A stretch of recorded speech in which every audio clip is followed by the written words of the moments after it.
The Galactic Council ordered humanity's destruction. She said, "Let him begin." The chamber did not echo. That was the first thing that unsettled me about it. Every sound I made, every shift of my boots on the floor, every slow breath I pulled in through my nose, vanished the moment it left my body. 47 species packed into a structure the size of a mountain, and the room swallowed every sound like it had been hungry for centuries. That silence was not accidental. It was engineered. The Galactic Council had spent 60,000 years perfecting the art of making other civilizations feel small, and silence, I had learned, was one of their finest tools. I am Admiral Kale Morrow. At the time of the events I am about to describe, I was watching through a lens no larger than my thumbnail, a camera embedded in the collar of Ambassador Cira Vance's formal white coat. I was 40 light minutes away, sitting in the command chair of a warship that the Council did not know existed, watching the woman I trusted most in the universe walk toward a podium that no human had ever stood behind before. She walked slowly, not because she was afraid. Cira Vance had never moved slowly out of fear in her life. She walked slowly because she wanted every single delegate in that chamber to look at her. She wanted them to study her. She wanted them to think they understood what they were seeing. They did not. The charges had already been read. 7 hours of them, delivered by the UL Collective in their flat, mechanical voices. Each accusation documented and cross-referenced with the precision of a species that had never once, in recorded history, been wrong about anything. The Kepler colonies expanding beyond treaty boundaries.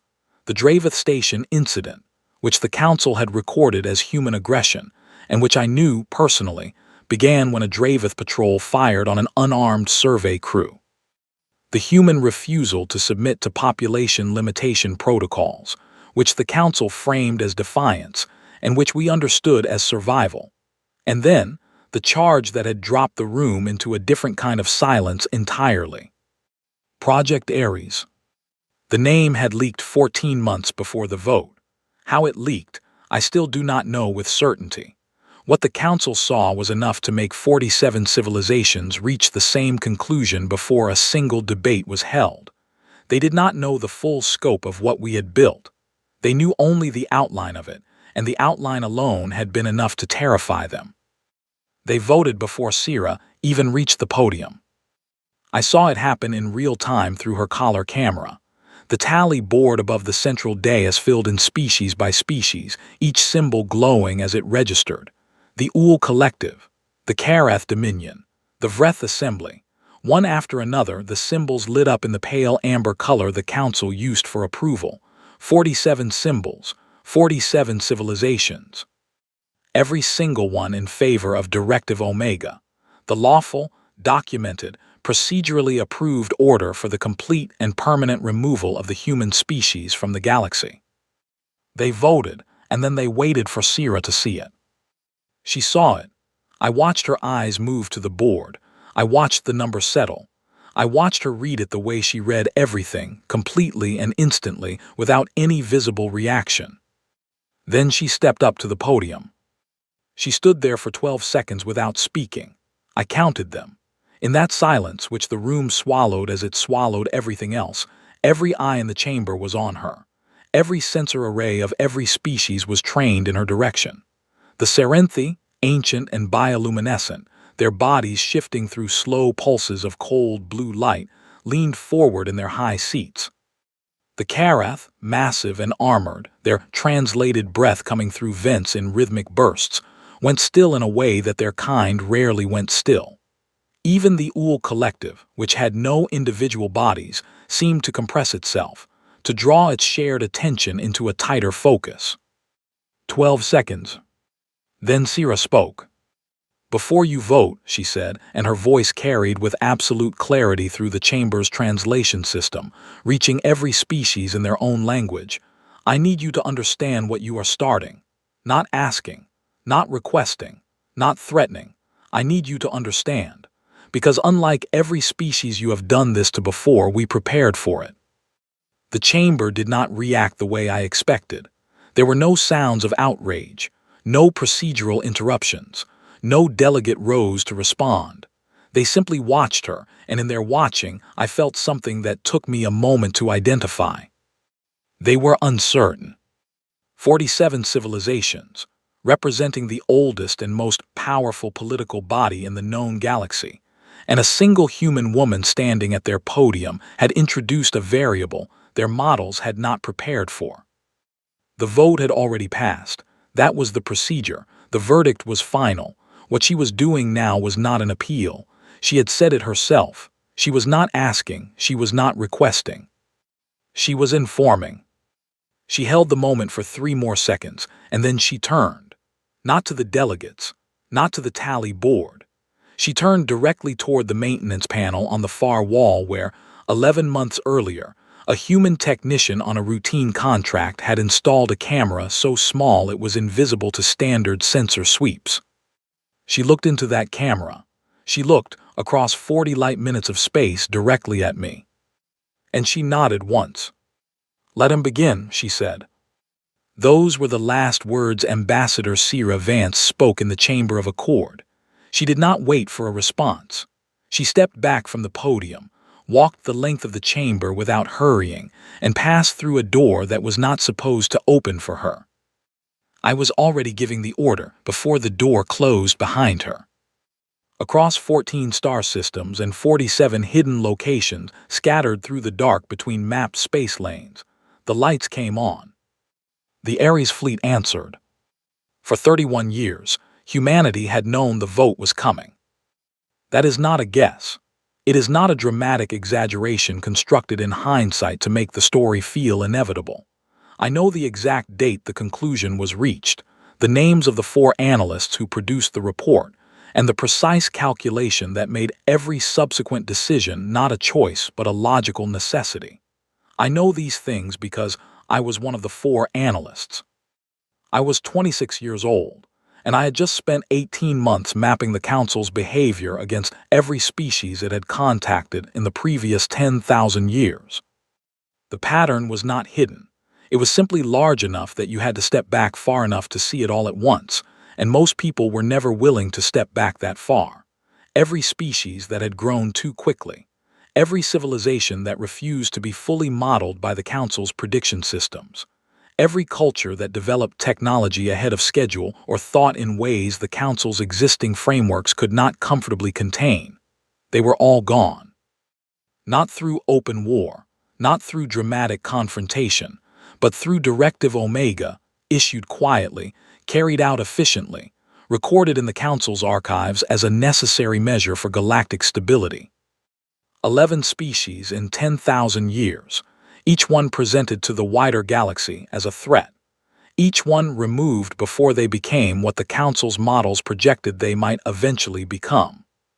We were going to be the 12th. The report I helped produce was classified at a level that has no public name. It went to 7 people. Within 5 years, the decision it necessitated had been made at the highest level of human government, ratified by a body that does not appear in any public record, and set into motion with a patience and a discipline that I still find remarkable when I think about it. Because what humanity decided to do, in response to learning that the most powerful political body in the galaxy had quietly condemned us, was not to protest, not to flee, and not to fight in the open. We decided to build.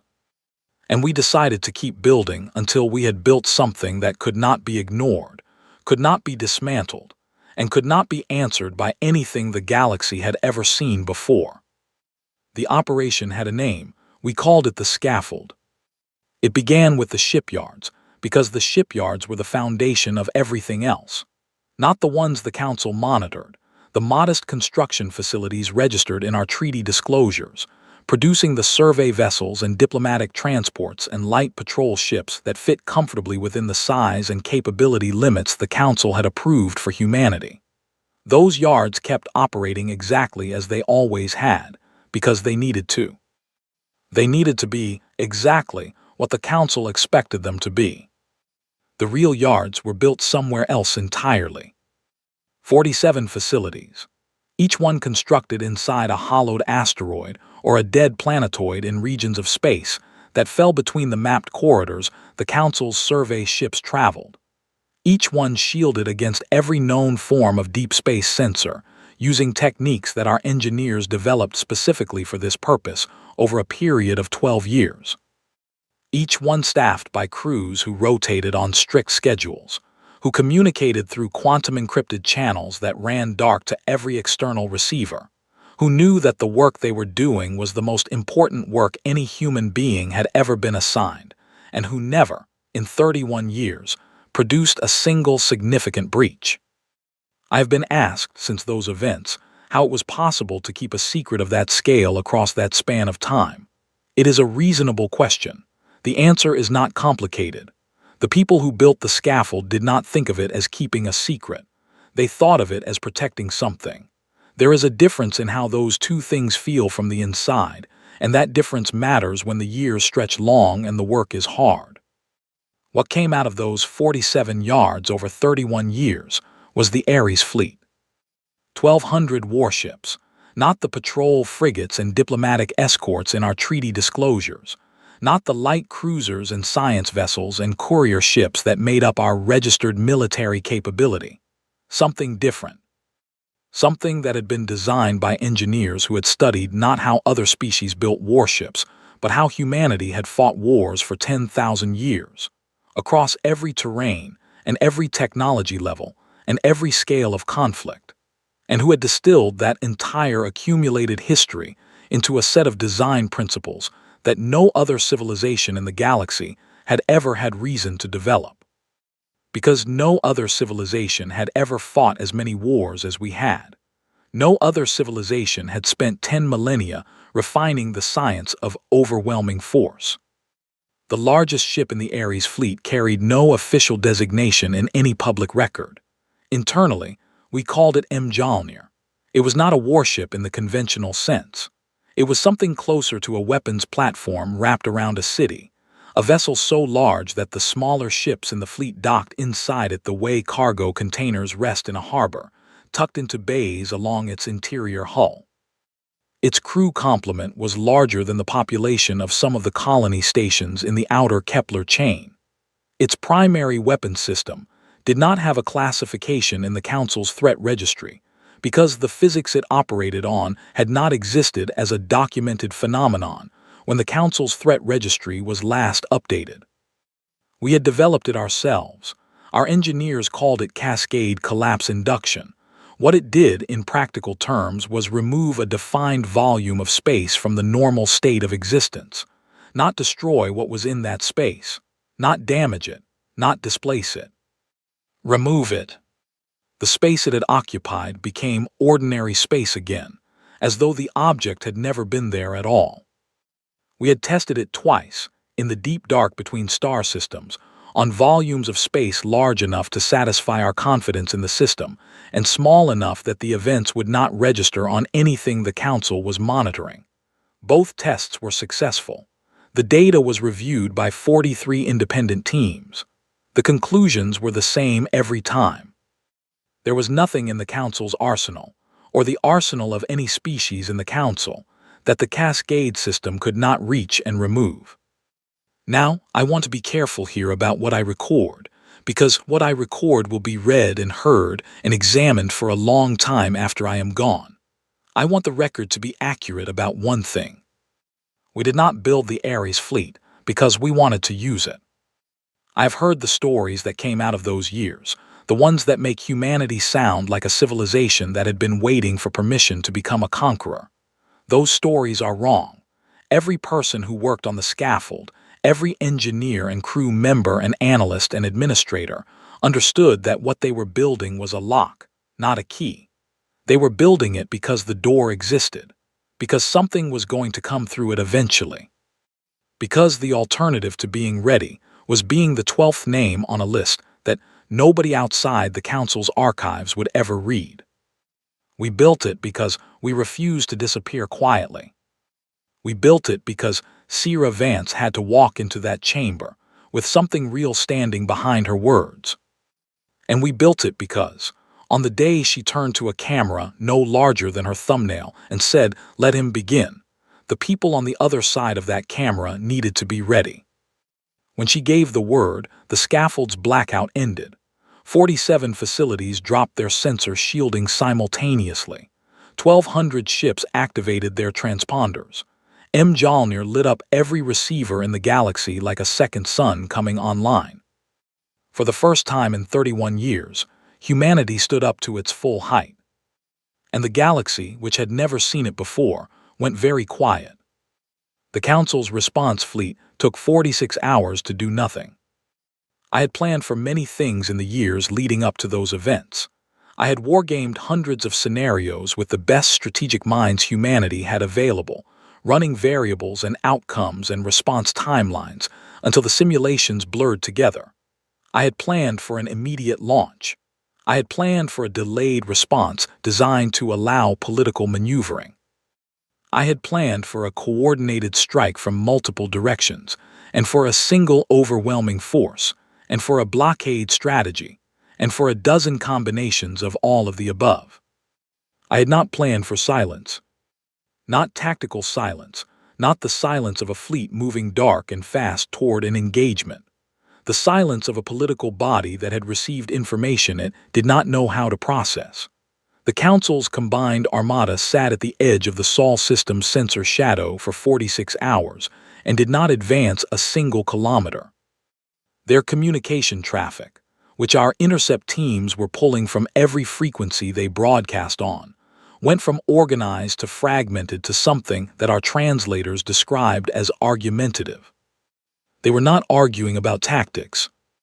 They were arguing about whether to proceed at all.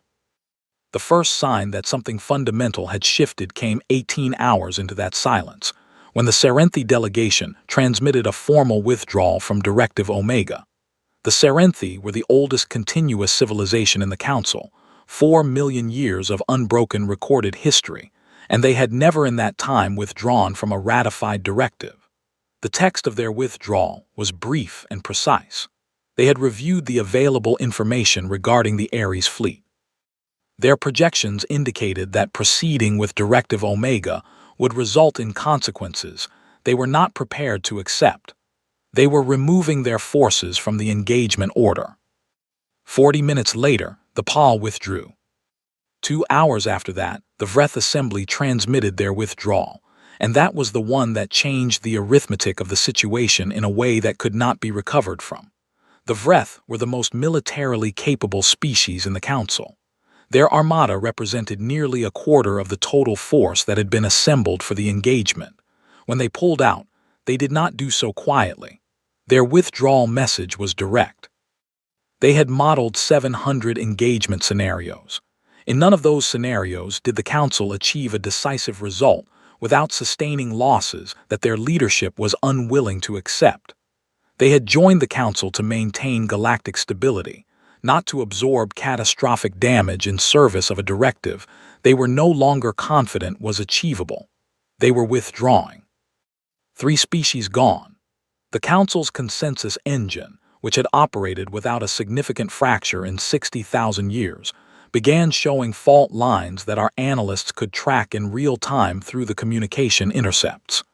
Species that had voted yes less than 3 days earlier were quietly repositioning their fleets away from the engagement corridor. Not retreating, not yet, but creating distance, creating options, creating the physical space to make a different choice if the situation continued to develop in the direction it was developing.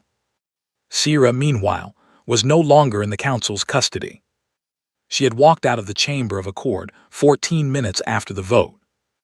Through a door that opened because the human maintenance technicians who had serviced that wing of the building for the past 6 years had spent those years doing something other than standard maintenance. She had passed 4 security checkpoints without incident because the humans staffing those checkpoints as contracted support personnel had been waiting for exactly this moment. She had reached a private docking bay deep in the station's lower levels and boarded a courier ship that, according to the Council's docking records, did not exist. The lockdown order was issued 11 minutes after she cleared the station's outer perimeter. By then, she was 30 light minutes away, and accelerating hard toward a transit point that our navigation teams had mapped and pre-cleared 18 months in advance. She arrived aboard Mjolnir 4 hours before I expected her. I was in the main briefing room when she came through the door, still wearing her ambassador's formal whites, which were immaculate in a way that seemed almost unreasonable given everything she had just moved through. She looked at the tactical display, running the current positions of the Council fleet and the Ares fleet, and the 3 species that had already withdrawn. She looked at it for about 10 seconds. Then she sat down across from me and asked one question. "How long before we can be at Velsora?" I told her. She nodded once, exactly the way she had nodded at the camera in the Chamber of Accord. "Then let's not make them wait." I want to record what that felt like, because I think the record should contain it. There are moments in large events, moments that only last a few seconds, when you become aware that you are standing inside something that will be described and analyzed and argued about long after everyone present is gone. I had felt it twice before in my career, both times in the middle of engagements that turned out to be decisive. It is not a comfortable feeling. It does not feel like triumph or confidence. It feels like weight, like the future pressing down on the present with everything it contains. I felt it in that briefing room, watching Sierra Vance study the tactical display. I gave the order for the Ares fleet to set course for Velsara. The Council's remaining fleet, minus the 3 species that had already withdrawn, was still sitting at the edge of the Sol system's sensor shadow when our transponders showed our change of course. The communication intercept spiked immediately, a sudden burst of traffic across every frequency, species talking to species in the kind of rapid back and forth that our translators flagged as urgent. Our course change had answered the question they had been trying to avoid asking themselves. We were not waiting to be attacked. We were coming to them. There is a specific quality to the silence that falls over a bridge crew when something happens that has no precedent. I have commanded ships through engagements where people were afraid, and afraid people are loud in their own way. They breathe too quickly. They speak in clipped bursts. They move with a controlled tension that fills a space with a kind of compressed energy. I knew that silence. I had grown up in it. What settled over Mjolnir's bridge as we approached Velsara was different. It was the silence of people who were trying to process something that did not fit inside any framework they had previously been given. It was the silence of witnesses. Velsara was the Council's capital, the seat of its government, the location of the Chamber of Accord, and the administrative heart of a political body that had governed galactic affairs for 60,000 years. As a physical location, it was extraordinary. The station itself was larger than most moons, a structure that had been built in layers over the course of millennia, each era of construction visible in the architecture if you knew what you were looking at. It was surrounded at all times by a defensive fleet, whose composition and capability was classified even from most council members. When we dropped out of transit and the main display resolved the situation ahead of us, I ran the count 3 times before I believed it. The defensive fleet was still there. The Council's remaining armada, the ships that had stayed after the 3 withdrawals, had pulled back to Velsara and joined with the permanent garrison. It was a significant force, significantly smaller than it had been when Directive Omega was issued, but not small. They had positioned themselves in a layered defensive arrangement around the station, a formation that our tactical analysts had seen before in Council military doctrine. It was a standard maximum defense configuration. It was designed to absorb an attack. We had not come to attack. I want to be precise about this, because the distinction matters enormously for how what followed is understood. The Ares fleet arrived at Velsara not in a combat approach, not dark, not at engagement speed with weapons ready.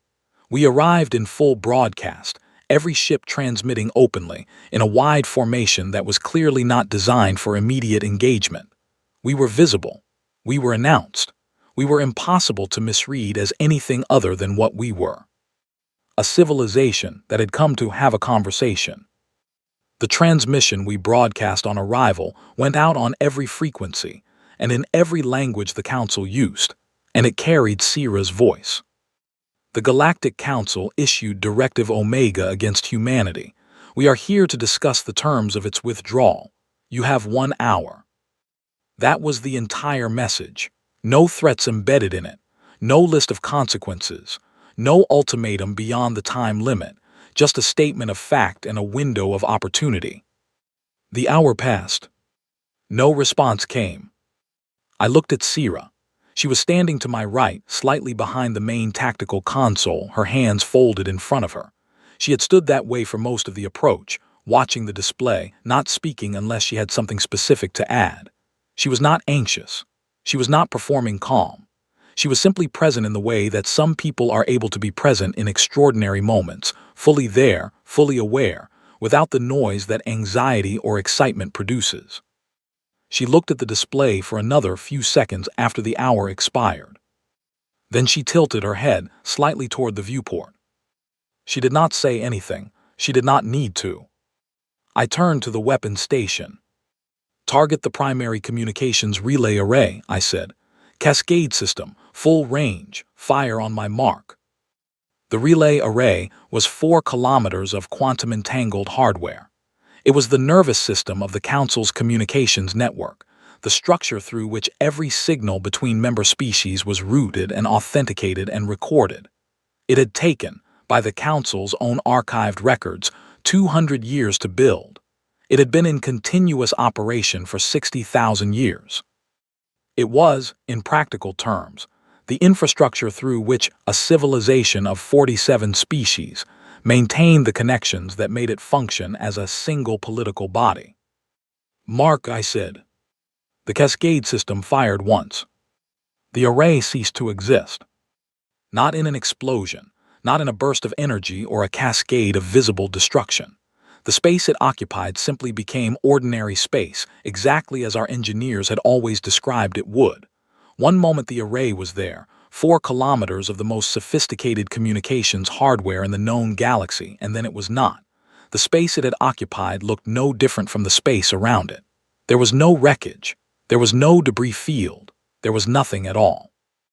I watched the Council fleet's response on the tactical display. It did not attack. It did not retreat. For 4 minutes and 17 seconds, which I counted precisely because I needed something concrete to focus on, the entire defensive formation held completely still. Not the stillness of a force preparing to engage. The stillness of a force that had stopped functioning as an organized military unit and become, instead, a collection of individual ships whose commanders were trying to understand what they had just witnessed. Then the Kareth flagship opened a channel. The Kareth Dominion was the most militarily powerful species remaining in the Council after the 3 withdrawals. Their flagship, the vessel that anchored the defensive formation, was a ship whose dimensions I had always found difficult to process as a real object. It was as large as some of the smaller moons in our outer solar system. It had been in continuous service for 300 years and had never, in that time, been on the losing side of a conflict. The voice that came through the channel was the flagship's commanding officer. I do not know the Kareth system for ranks or titles. I know only that when this individual spoke, the fleet held still and listened. The question asked was short. What else can that weapon reach? I answered honestly. Everything. The silence that followed was not the silence of the bridge. It was the silence of a fleet. It stretched for 6 full minutes on the display timer, and during those 6 minutes, not a single ship in the Council's defensive formation moved. Then the Kareth flagship began to turn. It did not turn quickly. A ship of that scale does not turn quickly. It moved with the slow, deliberate motion of something massive changing its relationship to the space around it. And as it turned, the ships around it began to turn as well, one by one, and then in groups, the formation dissolving not in rout but in the careful, considered movement of a force making a decision. The Battle of Vel Sora lasted 22 minutes from our arrival to the moment the last Council vessel cleared the system. Mjolnir fired its primary weapon once. No ships were destroyed. No crews were lost on either side. By any measure of what a battle is supposed to look like, Almost nothing happened.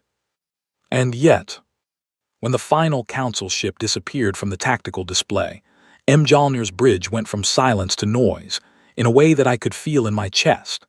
Not shouting, nothing undisciplined, just the release of 31 years of weight lifting from a crew that had carried it so long they had stopped noticing the pressure of it. I felt my hands unclench from the edge of the console, where I had apparently placed them sometime during the preceding 22 minutes without being aware of it. I looked at Sierra. She was looking at the now empty space on the display where the council fleet had been. "They'll come back," she said quietly, "eventually." "I know," I said. "We should be ready for that conversation too." "Yes," I said, "we should." Then she turned away from the display, and I watched something happen to her face that I had not seen happen before in all the years I had known her. The composure did not break.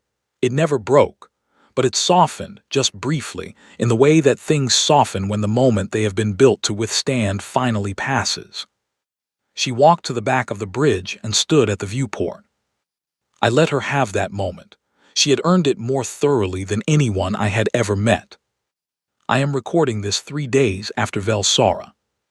Mjolnir is in a holding position above Earth's orbital plane. The Ares fleet is dispersed across the inner system, not in defensive formation but not stood down either, in the position we call a watchful rest, present and capable, and not currently aimed at anything. The Council has not communicated with us since the Karath flagship departed Velsara. Our intercept teams report that the Council's internal communications traffic is at the highest volume ever recorded, which our analysts are treating as a positive indicator. Entities that are planning immediate aggressive action generally do not talk this much first. Directive Omega has not been formally rescinded. I want the record to be accurate about that. Humanity is still, by the Council's legal framework, under an active extinction order. The order simply has not been carried out, and the fleet that was assembled to carry it out has dispersed to its component systems, and 3 of the most powerful species in the Council have formally withdrawn from participation in it. What that means in practice, and what it will mean in the months and years ahead, is not something I am able to determine from where I am sitting. What I can tell you is what I know. And what I know is that humanity went into that chamber through the front door, in full view of 47 civilizations, and we walked back out again. I found Sierra last night on the ship's forward observation deck. It is a wide room at the forward end of the ship's upper section, enclosed by a curved, transparent panel that looks out into open space. At our current position, Earth is visible from that panel as a small, bright object, recognizable by its color if you know what you are looking at. I have stood at that panel many times in the past 3 days, looking at it, thinking about what it means that it is still there. Sierra was already there when I arrived. She was standing close to the panel, not touching it, looking out. She was still wearing the formal white she had worn in the Chamber of Accord. I had begun to wonder if she had any other clothes on the ship. I sat on the bench behind her. She did not turn around. We stayed that way for a while. I do not know how long. Long enough for the light from the observation panel to change as the ship completed a slow rotation in its holding position. Eventually, I asked her the question I had been carrying since I watched her stand at the Council's podium. I asked her what she had been thinking during those 12 seconds of silence, before she spoke, before she said anything at all, when she was standing there with the vote already recorded and 47 species watching her, what had been in her mind. She did not answer immediately. I had expected that. Sierra processed things at her own pace, and she never spoke before she was ready, which was one of the qualities that had made her extraordinary at her work and occasionally frustrating to the people around her. When she finally answered, she did not turn from the viewport. "I was thinking about my grandmother," she said. Her voice was quiet and even, the voice she used when she was telling the truth about something that mattered. She used to say that the bravest thing a person can do is walk into a room where they have already decided you do not belong and make them regret the decision. She paused. I figured that scaled. I looked at her for a moment, then I laughed. I should note for the record that I am not a person who laughs easily. My crew would attest to this with some enthusiasm, I suspect. In the years I have commanded ships and led operations and sat through briefings that described consequences I was responsible for preventing, laughter has not been a frequent response. It is not that I lack the capacity for it.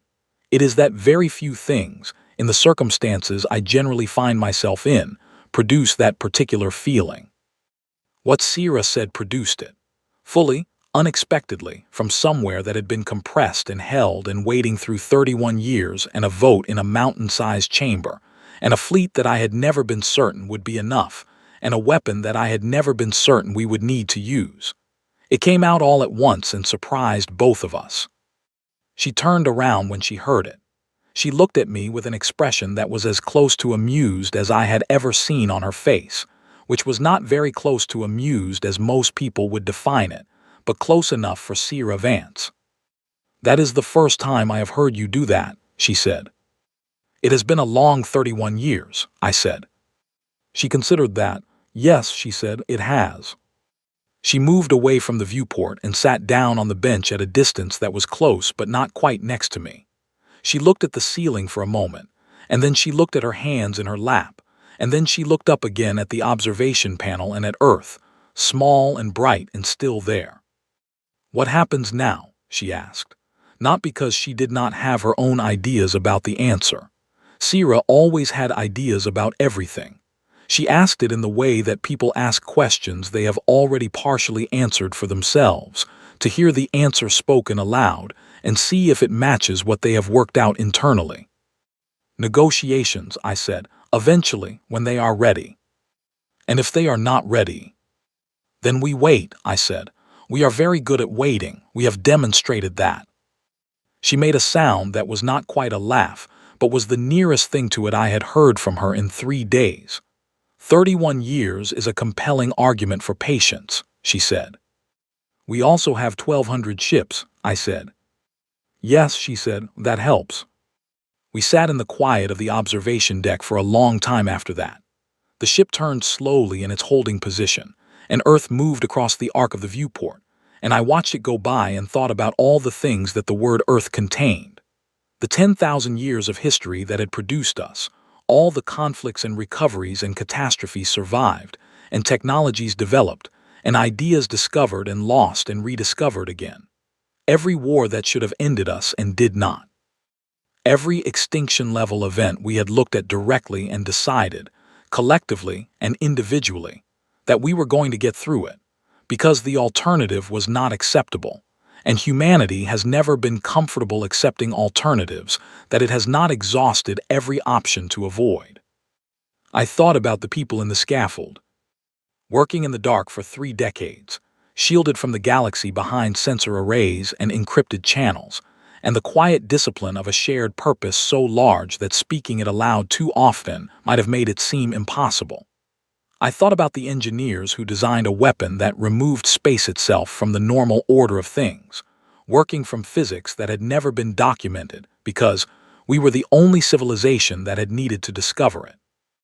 I thought about the crew of M. Jalnir and the 1,200 ships of the Ares fleet, and the ordinary humans on Earth, who did not know the full scope of what had been built in the dark on their behalf, but who had, in their daily lives and their daily choices, produced the civilization that made all of it possible.